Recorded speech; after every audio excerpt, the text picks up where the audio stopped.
Hi students, मैं अश्विन। मैंने अपना एक नया बैच स्टार्ट किया है ईडियम्स एंड फ्रेजेस का। ये एक ऑनलाइन बैच है जिसका ये तीसरा डेमो सेशन है। आज के इस डेमो सेशन को स्टार्ट करने से पहले मैं आपको थोड़ा सा बैच के बारे में ब्रीफ कर दूं। तो देखिए, पहली बात, ये बैच जो है वो दुर्गेंद्राज ऐप पे है, जिसे आप प्ले स्टोर से डाउनलोड कर सकते हैं। बैच का नाम यही है, idioms and phrases by Ashwin sir. और इस बैच में आपको टोटल 100 वीडियो सेशंस दिए जाएंगे। 100 वीडियो सेशंस होंगे और हर सेशन में आपको मैं 10 ईडीएम एंड फ्रेजेस पढ़ाऊंगा। यानी कि अगर आप 100 को 10 से मल्टीप्लाई करें तो 1000 ईडियम्स एंड फ्रेजेस का डिस्कशन कराया जाएगा। ये इस बैच का टोटल कंटेंट है। अब इस बैच की फीस पे आ जाते हैं। इस बैच की जो टोटल फी है वो 499 है केवल, और इसे आपको एक बार में पे करना है। सबसे बड़ी बात, इस बैच की कोई एक्सपायरी डेट नहीं है। ये लाइफ टाइम वैलिडिटी के साथ है, मतलब आप जब तक तैयारी कर रहे हैं, जब तक आपका सिलेक्शन नहीं हो जाता, तब तक आप इस बैच को एक्सेस कर सकते हैं। 2 डेमो सेशंस ऑलरेडी हो चुके हैं और ये तीसरा और आखिरी डेमो सेशन है। 3 डेमो सेशंस मैंने इसलिए रखे हैं ताकि आपको एक कंप्लीट आइडिया मिल जाए कि इस बैच को ज्वाइन करने से आपको कितना बेनिफिट हो सकता है। चलिए आज के इस सेशन को स्टार्ट करते हैं। जी, सामने स्क्रीन पे आपको पहला ईडियम दिख रहा है जो कि है ऑल अगॉग। मैं आपको बता दूं कि अगॉग का मतलब ही होता है ईगर, एंथुजियास्टिक या क्यूरियस जिसको कहा जा सकता है, डेस्परेट जिसको बोल सकते हैं। अगॉग होने का मतलब है कि आप बहुत बेसब्री से कुछ जानना चाहते हैं, बेसब्री से किसी चीज का इंतजार कर रहे हैं, आंखें गड़ाए बैठे हैं, बहुत गौर से सुन रहे हैं। अगॉग होने का मतलब ही होता है बहुत ही ज्यादा क्यूरियस होना, ईगर होना।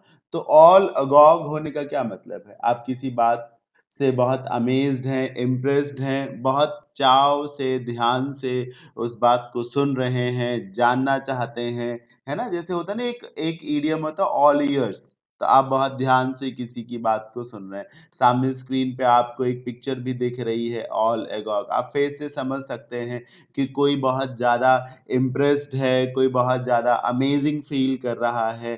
तो ऑल एगॉग का ये मतलब है, बहुत ज्यादा ईगर होना, क्यूरियस होना।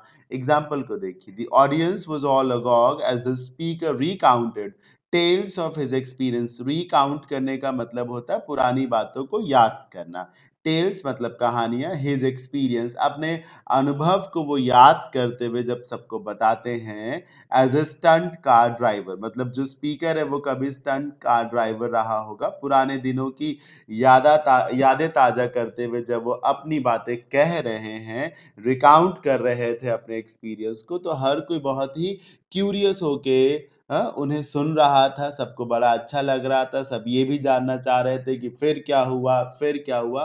This is called to be all agog. जैसे जब हमारे, मतलब जैसे ही जब भी कभी आप किसी ऐसे व्यक्ति को सुनते हैं जो जिसको आप आइडलाइज करते हो, जिसके आप फैन हो, तो उसकी एक एक बात को आप बहुत गौर से सुनते हैं ना, तो ऑल अगॉग होने का ये मतलब है।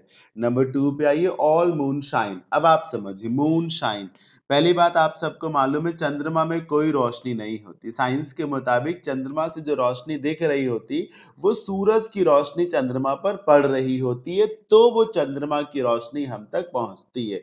तो क्या चंद्रमा में रोशनी है? नहीं। तो जो मून शाइन है वो सिर्फ एक भ्रम है। जो चंद्रमा की रोशनी हम आप तक पहुंच रही है वो क्या है? वो वास्तव में सूरज की रोशनी है, चंद्रमा की कोई रोशनी नहीं। तो एक प्रकार का भ्रम ही तो है। जिसे हम चंद्रमा की रोशनी समझ रहे हैं वो चंद्रमा की रोशनी है ही नहीं, तो वो एक भ्रम है। हाँ, एक भ्रमित करने जैसी चीज है। जो चीज लग रही है कि सच है, वास्तविक है, लेकिन सच्चाई क्या है कि वो वास्तव में झूठ है। तो ऑल मून शाइन का ये मतलब है टोटल लाई, कंप्लीट लाई। लग रहा हो कि सब सही है, सब जेन्युइन है, लेकिन वास्तव में वो सब फेक हो, फिक्टिशियस हो। एग्जाम्पल देखिए, the promises made by politicians are usually all moonshine. आप पॉलिटिकल लीडर्स को लेके कभी कोई अच्छा स्टेटमेंट नहीं पाते होंगे किसी के भी तरफ से। पॉलिटिकल लीडर्स ने अपनी स्थिति ही ऐसी बना रखी है कि चुनाव के समय आकर के बोलना कि ये कराएँगे, वो कराएँगे और बाद में कुछ भी ना कराना। तो प्रॉमिसेस जो पॉलिटिशियंस देते हैं, करते हैं, वो प्रायः झूठे ही होते हैं, हाँ? एक तरीके से सपने दिखाने जैसी बातें, लेकिन फेक हो। तो आपको दोनों इडियम समझ में आए? ऑल अगॉग होने का मतलब बहुत चाव से आप किसी की बात को सुन रहे हो, और ऑल मून शाइन का मतलब है जो सच लग रहा हो लेकिन सच ना हो, झूठ हो एक तरीके से। नंबर 3 पे आते हैं, all the rage. All the rage को कैसे समझेंगे? ये देखिए, रेज, रेज मतलब होता है सर फैशन। याद रखिएगा सर, रेज मतलब होता है ट्रेंड, ट्रेंड, फैशन। तो जो चीज ट्रेंड में है, जो चीज फैशन में है, उसके लिए इस्तेमाल किया जाता है ऑल द रेज। मीनिंग देखिए ना, इन फैशन और वेरी पॉपुलर, कैसे समझेंगे? रेज वर्ड को याद करिए। रेज मतलब ही होता है फैशन, ट्रेंड, चलन में होना। तो if something is in all the rage, इसका मतलब क्या है कि वो चीज फैशन में है, चलन में है। देखिए, disco music was all the rage in 1970s। हाँ, कभी डिस्को म्यूजिक बहुत चलन में था। 1970s में डिस्को म्यूजिक की बड़ी धूम थी। तब मिथुन चक्रवर्ती जैसे स्टार का उदय होता है, ऋषि कपूर जैसे स्टार का उदय होता है। तो डिस्को म्यूजिक बहुत चलन में था इन 70s। तो ऑल द रेज होने का मतलब है फैशन में होना, बहुत ज्यादा पॉपुलर होना। नंबर 4 पे आइए, ऑल थम्स। ये देखिए, थम्स हाथ की एक उंगलियों में से एक उंगली है। हाथ की सभी उंगलियों का अपना योगदान है, चाहे वो छोटी उंगली हो, चाहे अंगूठा हो। आप अगर मुट्ठी बंद कर रहे हो और अंगूठे से पुश ना करें, तो क्या आपकी मुट्ठी अच्छे से बंद हो सकती? नहीं।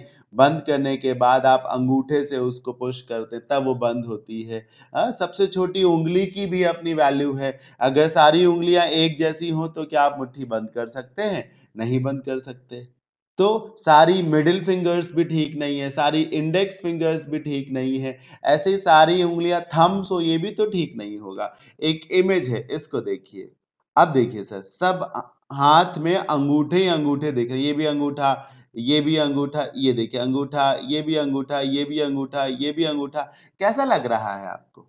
अच्छा लग रहा है क्या? ऐसा हाथ आपको अच्छा लग रहा है? नहीं। अगर ऐसी स्थिति हो, तो इसका क्या मतलब है कि व्यक्ति कुछ कर ही नहीं पाएगा। ऑल थम्स होने का मतलब है क्लमसी होना, है ना? कुछ आइडिया ही ना होना। ये देखिए, मतलब ऑल थम्स होने का मतलब किसी चीज का कोई नॉलेज नहीं है, क्लमसी है आप, कोई काम आप ठीक से नहीं कर सकते, सिर्फ बिगाड़ सकते हैं। ऑल थम्स होने का ये मतलब है, have no knowledge of something. I am all thumbs when it comes to economics. कोई कहता है कि जब अर्थशास्त्र की बात आती है, तो मुझे कुछ भी मालूम नहीं है, मैं नहीं जानता मुद्रास्फीति क्या होती, मैं रेपो रेट या रिवर्स रेपो रेट नहीं जानता। तो I am all thumbs when it comes to economics. तो ये थे शुरू के 4 इडियम्स। होपफुली अभी तक का सेशन आप सभी को समझ में आ रहा होगा, और अपनी प्रतिक्रिया इस पूरे सेशन को देखने के बाद अपना कमेंट, अपना जो भी आपका फीडबैक है वो जरूर दें, ताकि मुझे पता चल सके कि मेरे जो एफर्ट्स हैं वो आपके लिए कितने ज्यादा हेल्पफुल हैं। आगे बढ़ते हैं, और आज के सेशन का, इस डेमो सेशन का जो 5वां ईडीएम है, it is alpha and omega. Right corner पे आपको एक स्क्रीन भी दिख रही है, उसको देखिए। उसमें ये जो साइन है, ये ए है, इसी को अल्फा कहते हैं, और ये जो आप साइन देख रहे हैं, इसे ओमेगा कहते हैं, और वैसे ये जेड है। देखिए, जैसे ए और जेड होता है हमारी लैंग्वेज में, वैसे ग्रीक लैंग्वेज में ए की जगह अल्फा होता है और जेड की जगह ओमेगा होता है। A to Z, A to Z मतलब शुरू से लेके अंत तक, शुरुआत और अंत सब कुछ, alpha and omega of something का क्या मतलब हुआ? एवरीथिंग।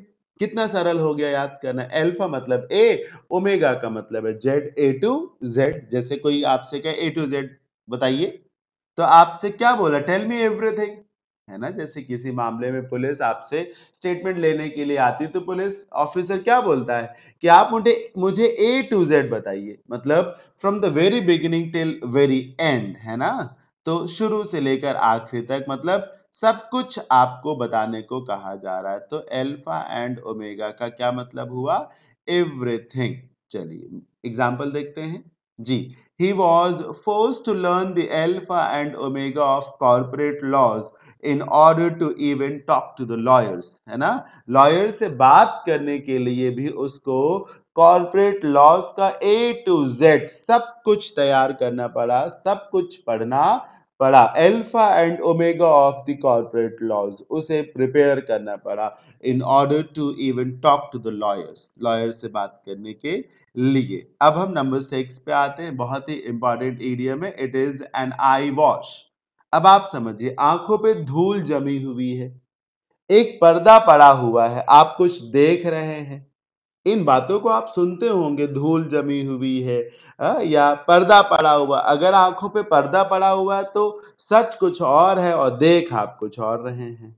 फिर आंखें आप धुलते हैं, आई वॉश, आंखें धुलते हैं तो पता चलता है कि सामने वाला व्यक्ति चोर है, फ्रॉडिया है, धोखेबाज है। तो आई वॉश क्या है? आंखों पे जो पट्टी पड़ी हुई थी वो हट गई, जो धूल पड़ी हुई थी वो निकल गई, है ना? आई वॉश, आपको पता चल गया कि कहीं फ्रॉड हुआ था, हिपोक्रेसी हुई थी। आई वॉश का यही मतलब है कि पहले आपकी आंखों पे पट्टी बंधी हुई थी, आप कुछ देख नहीं पा रहे थे, फिर आंखें आप धुलते हैं तो आप फिर वास्तविकता को देखते हैं। तो आई वॉश क्या है? पता चलना कि हिपोक्रेसी हुई थी, पता चलना कि फ्रॉड हुआ था, मतलब खोखला झूठ जिसको कहा जा सकता है। लग रहा था सब अच्छा ही अच्छा होगा, राम राज्य आएगा। अभी आपको क्या लगता है, राम राज्य आ गया? अगर नहीं तो ये आई वॉश है जो अब आपको पता चल रहा है। चलिए देखते हैं, the MLA promises to develop the constituency। MLA ने चुनाव लड़ते समय प्रॉमिस किया था कि वो इस निर्वाचन क्षेत्र में बहुत विकास कराएंगे, लेकिन उनका वो प्रॉमिस एक आई वॉश साबित हुआ for the people of the locality, क्योंकि बाद में कुछ कराया ही नहीं। जो भी सड़कें बनी हुई थी वो भी उखड़वा दी एमएलए ने। तो एक आई वॉश हुआ, है ना? आंखों पे जो पट्टी बंधी हुई थी वो पट्टी हट गई, आंखें आपने धुली तो पता चला कि सच कुछ और ही है, eye wash. Number 7, an old flame, थोड़ा सा रोमांटिक टाइप का ये इडियम है, पढ़िए। मीनिंग क्या है? A person who you had a romantic relationship with in the past, वो व्यक्ति जिसके साथ कभी आपका प्रेम संबंध था, पास्ट में आप जिसके साथ रिलेशनशिप में थे। A person who you had a romantic relationship with in the past, उसको बोलते हैं ओल्ड फ्लेम। फ्लेम मतलब आग, ओल्ड मतलब पुराना। अब आप समझिए ना, जैसे कहा नहीं जाता है पुराना प्यार, तो पुराना प्यार दिखा फिर से आग लग गई अंदर। तो एन ओल्ड फ्लेम का ये मतलब है। बोलते नहीं, जैसे आप थोड़ा सा फनी है कि तन बदन में आग लग गई, एक तरीके से, है ना? तो एन ओल्ड फ्लेम, पुराना प्यार याद आ गया आपको। तो पुराना, जिससे जिसके साथ कभी आपका रिलेशनशिप रहा हो पहले, एन ओल्ड फ्लेम, बहुत ही इजीली याद किया जा सकता है। She came across her old flame yesterday after about 10 years। तकरीबन 10 वर्षों के बाद कल उसे फिर से उसका एक्स बॉयफ्रेंड दिखा, एक तरीके से उसका पुराना प्यार दिखा। कम अक्रॉस का मतलब है मिलना, टकराना, मीट बाय चांस, है ना? एक एकाएक हुई मुलाकात को कम अक्रॉस कहा जाता है। तो एन ओल्ड फ्लेम किसको बोलेंगे? पुराना प्यार, है ना? दिल में जो पहले आग लगी हुई थी वो, उसको कहा जाएगा। नंबर 8, बहुत ही इंपॉर्टेंट इडियम है ये, पढ़िए। An old head on young shoulder. अब आप समझिए सर, ओल्ड मतलब एज, एज मीन्स एक्सपीरियंस, आपने ये बात पढ़ी होगी। एज मीन्स एक्सपीरियंस, मतलब उम्र अनुभव का दूसरा नाम है। जैसे जैसे व्यक्ति की उम्र बढ़ती है वैसे वैसे व्यक्ति का अनुभव बढ़ता है। अब समझिए, एक यंग शोल्डर मतलब जवान लड़का है, या मतलब एक नॉर्मल एज है, 10 years, 12 years, 15 years, 20 years, है ना? एक यंग एज का कोई बंदा है। जवान कंधों कंधों पे एक बूढ़ा सिर है। अब आप समझिए, जवान कंधों पे एक बूढ़ा सिर है, इसका क्या मतलब है?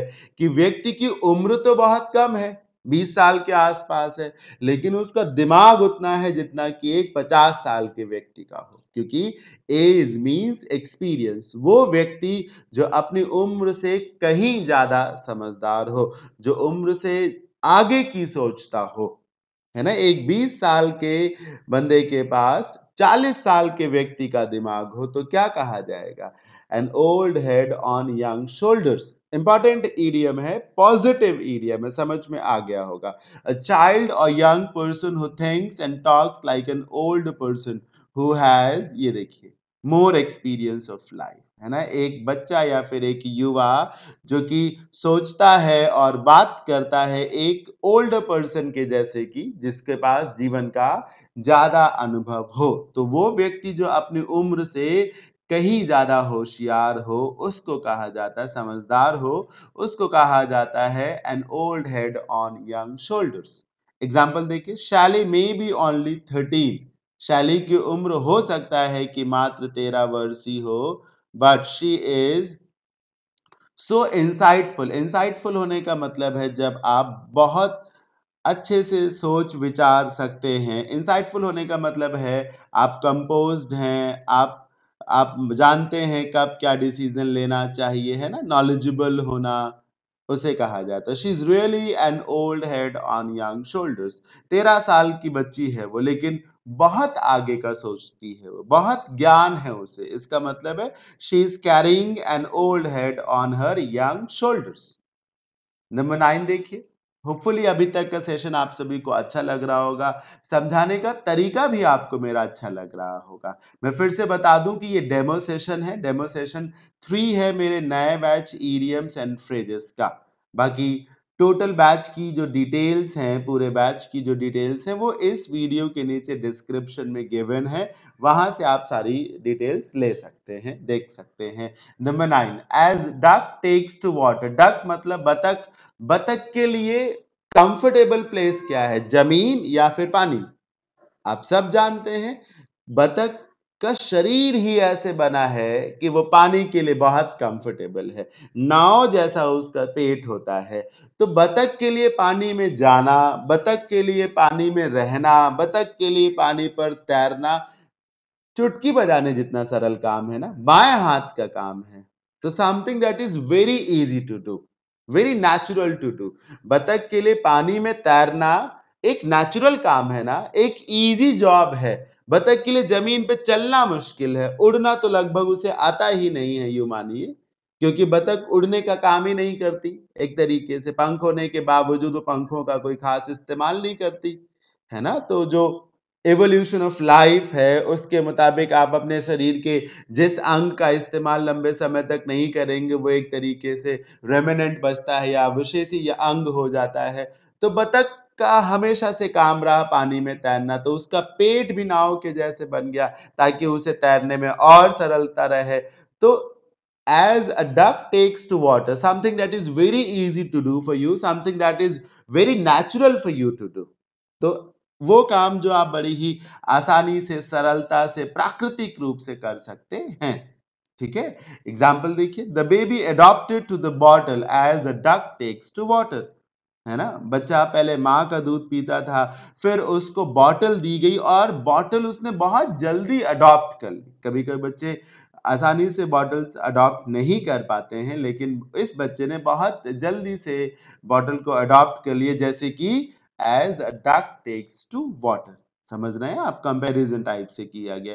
एडैप्ट के साथ प्रेपोजिशन टू आता है, याद करिएगा, याद रखिएगा। सीखना, एडजस्ट करना, ये कहा जाता है। तो 9 नंबर समझ में आया होगा। Number 10, as fit as a fiddle. मैं आपको एक इमेज दिखाता हूं पहले, अब आप देखिए। इमेज में आपको गिटार दिख रहा है, आप इमेजिन करिए सर, गिटार जैसा मैं दिखा रहा हूं वैसा ही होता है। गिटार को जब आप देखते तो क्या आपको कमजोर नजर आता है, दुबला पतला नजर आता है? गिटार मतलब भारी भरकम होता है, मोटा। गिटार का शेप ही ऐसा है कि वो बहुत भारी भरकम बल्कि टाइप से लगता हो। बस वही फिडल, फिडल मतलब गिटार, और उसको एक मस्कुलर पर्सन से, एक माचो, पर्सनालिटी वाले व्यक्ति से रिलेट कर दिया गया। तो कोई व्यक्ति जो उतना फिट हो जितना कि फिडल, मतलब somebody who is quite muscular, somebody who is quite macho, somebody is quite strong, healthy, है ना, उसको कहा जाता है as fit as a fiddle. आप ये इमेज भी देख सकते हैं, इससे समझ सकते हैं ना। गिटार, गिटार की बनावट ही होती है एक मजबूत लड़के के जैसे, एक मजबूत शरीर के जैसी। वो देखिए ना, इसमें बाजू भी बना दिए गए हैं, क्रिएटिविटी थोड़ी सी की गई है। तो if somebody is as fit as a fiddle, तो the person is very strong, very healthy, quite macho, quite muscular। Example देखिए, you may feel sick now, हो सकता है अभी आपको बीमार बीमार सा लगता हो, but after a few days of rest and plenty of liquids, लेकिन जब आप कुछ दिन आराम करेंगे और हेल्दी बिवरेज लेंगे जो आपके सेहत के लिए बड़ा अच्छा हो, प्लेंटी ऑफ लिक्विड्स के साथ, you will be again as fit as a fiddle. आप फिर से उतने ही तंदुरुस्त, उतने ही मजबूत हो जाएंगे जैसे कि कोई गिटार। गिटार को आप बल्कि शरीर से, एक हेल्थी बॉडी से रिलेट कर लीजिए, आपके लिए सब कुछ सरल हो जाएगा। होपफुली आप सबको ये सेशन बहुत इंफॉर्मेटिव लगा होगा, पढ़ाने का तरीका भी मेरा आप सबको अच्छा लगा होगा। तो आज के ये जो डेमो सेशन 3 था, इसमें इतना ही। मैं आपको फिर से बता दूं कि मेरा बैच स्टार्ट हुआ है ईडियम्स एंड फ्रेजेस का, ठीक है। दुर्गेंद्राज ऐप पे ये बैच है, जिसे आप गूगल प्ले स्टोर से डाउनलोड कर सकते हैं। इस बैच में आपको 100 वीडियो सेशंस ऑफर किए जाएंगे और हर सेशन में आपको 10 इडियम्स एंड फ्रेजेस डिस्कस कराए जाएंगे, यानी कि टोटल में 1000 इडियम्स एंड फ्रेजेस मैं डिस्कस कराऊंगा। और फी इस बैच की 499 है, पूरे कोर्स की अगेंस्ट 100 वीडियोस। और इस बैच की कोई एक्सपायरी डेट नहीं है, ये लाइफ टाइम वैलिडिटी के साथ है, मतलब आप जब तक तैयारी कर रहे हैं तब तक ये बैच आपके लिए हेल्पफुल रहेगा। और भी अगर आपको कोई कंफ्यूजन है तो वीडियो के नीचे डिस्क्रिप्शन में हेल्प डेस्क नंबर दिया हुआ है, आप उस पर कॉल करेंगे तो भी आपको और आगे के लिए असिस्ट कर दिया जाएगा। So thank you so much guys for watching this session. अपने अपने कमेंट्स, फीडबैक्स देना बिल्कुल भी ना भूलिएगा, जरूर। Thank you so much, bye bye, take care, have a good day.